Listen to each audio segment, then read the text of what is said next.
পাকিস্তানকে 7 উইকেটে হারিয়েছে বাংলাদেশ। বড় ব্যবধানে জিতছে বাংলাদেশ।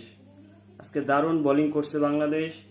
অসাধারণ বোলিং করে 110 রানে অল আউট করে দিয়েছে পাকিস্তানকে। 111 রানের টার্গেট, খুব সহজ একটা টার্গেট ছিল বাংলাদেশের, এবং বাংলাদেশ 7 উইকেটে জিতেছে।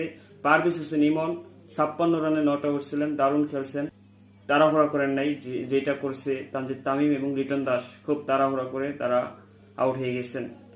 বাট তাহিদ হৃদয় এবং পারভেজ হোসেন ইমন দারুণ একটা পার্টনারশিপ ছিল, এটাই দরকার ছিল আজকের ম্যাচে। মিরপুরে আজকে উপচে পড়া দর্শক হয়েছে, প্রথম ম্যাচেই দেখা গেল অনেক দর্শক হয়েছে, এবং বাংলাদেশ পাকিস্তানকে হারিয়েছে, দুর্দান্ত একটা জয় তুলে নিয়েছে, দর্শকরাও খুশি। বাংলাদেশ পাকিস্তানকে অনেকদিন পর টি-20তে হারালো, কারণ পাকিস্তানের সাথে 22টা টি-20 খেলছে, সেখানে 3 ম্যাচ জিতছিল বাংলাদেশ। আজকে জিতলো চতুর্থ টি-20 পাকিস্তানের সাথে বাংলাদেশ। বাংলাদেশ 7 উইকেটে জিতছে পাকিস্তানের সাথে।